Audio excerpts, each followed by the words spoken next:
Caitlin Clark and the Indiana Fever are leading the WNBA, and this momentum will continue into the 2025 season. The discussion we will be engaging in is whether Caitlin Clark will be the best player in the WNBA for the upcoming season.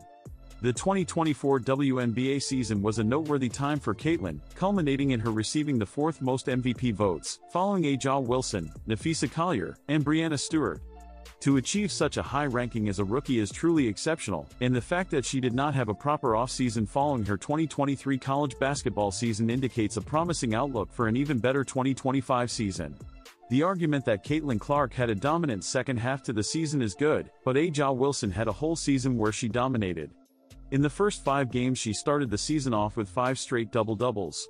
Now granted, could you argue that it's because Caitlin Clark was in her rookie season and had to get used to everything?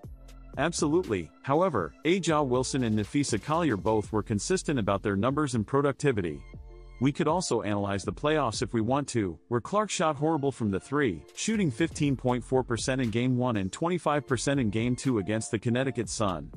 Yes, she put up over double digits in points, but had to take an egregious amount of shots to get those points. It's expected for the best players in the league to put up the big numbers consistently throughout the entire season, and I'll give credit to Caitlin Clark for bringing down the turnover numbers, taking better shots, and finding a mid-range game in her rookie season. But let's really look at the 2 most dominant players in the league right now, A'ja Wilson and Napheesa Collier. Caitlin Clark wasn't getting MVP nods until after the Olympic break. Meanwhile, A'ja Wilson was already being crowned the unanimous MVP by mid-June.